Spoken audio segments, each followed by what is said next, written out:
आज हम एक ऐसे शख्स के बारे में बात करने वाले हैं जिसका नाता दुनिया के हर एक कोने से जुड़ा हुआ है।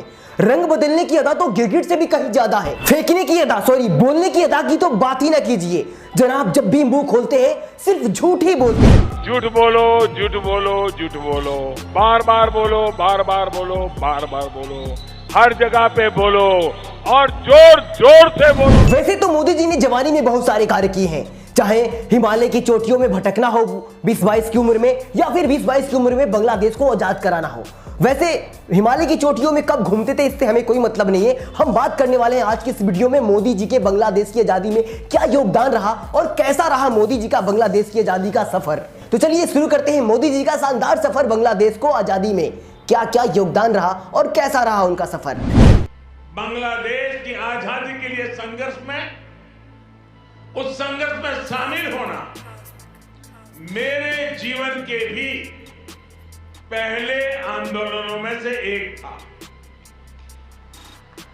मेरी उम्र 20-22 साल रही होगी जब मैंने और मेरे कई साथियों ने बांग्लादेश के लोगों की आजादी के लिए सत्याग्रह किया था।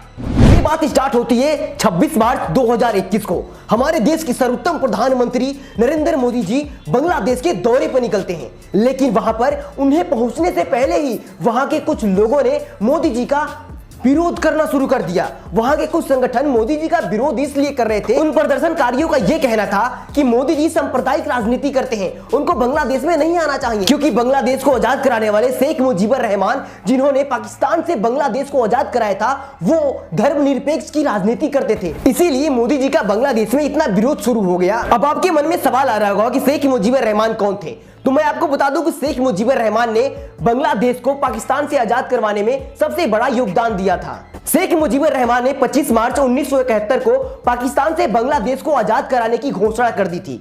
उसके बाद पाकिस्तान की आर्मी ने उन्हें गिरफ्तार कर लिया था। 1971 से पहले पाकिस्तान का ही बांग्लादेश एक हिस्सा हुआ करता था। 25 मार्च 1971 से शेख मुजीबुर रहमान ने पाकिस्तान से बांग्लादेश को आजादी कराने के लिए संघर्ष करना शुरू कर दिया था और उनको जीत भी हासिल हुई। 1971 में बांग्लादेश एक अलग देश बन गया।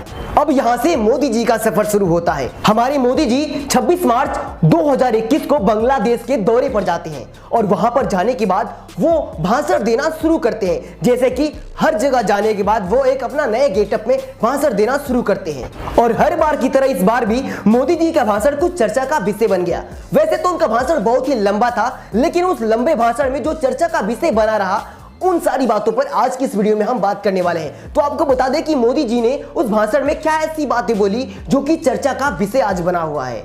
भाषण के दौरान मोदी जी ने कहा, बांग्लादेश की आजादी के लिए संघर्ष में शामिल होना मेरे जीवन के भी सभी आंदोलनों में से एक था। मेरी उम्र 20-22 साल रही होगी जब मैंने और मेरे कई साथियों ने बांग्लादेश के लोगों की आजादी के लिए सत्याग्रह किया था। बांग्लादेश की आजादी के समर्थन में तब मैंने गिरफ्तारी भी दी थी और जेल जाने का अवसर भी आया था।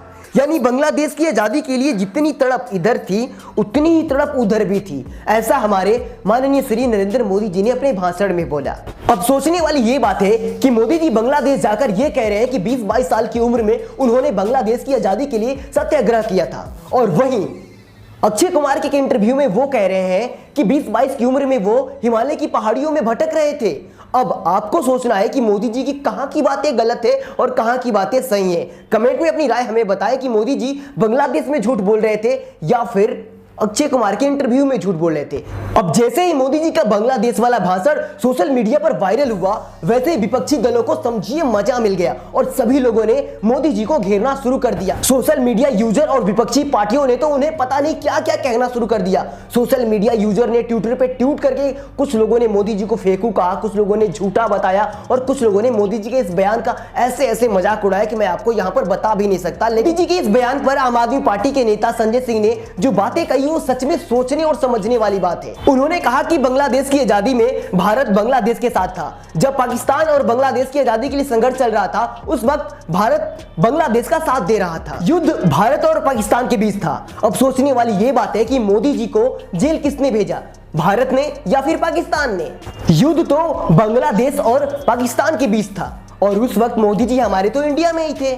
फिर मोदी जी को जेल किसने भेजा, ये आप सोचते रहिए। अगर सोच लिए होंगे तो कमेंट में अपनी राय हमें जरूर बताएं कि मोदी जी को जेल किसने भेजा था, पाकिस्तान ने या फिर भारत ने भेजा था। आपको ये वीडियो कैसी लगी कमेंट में अपनी राय हमें जरूर दें, और आपका इस वीडियो पे क्या विचार है ये भी हमें कमेंट सेक्शन में बताएं, और अगली वीडियो आप हमसे कैसा देखना चाहते हैं ये भी हमें बताएं। अगर आपके मन में हमारे प्रति कोई सुझाव हो तो भी कमेंट सेक्शन में हमें बताएं।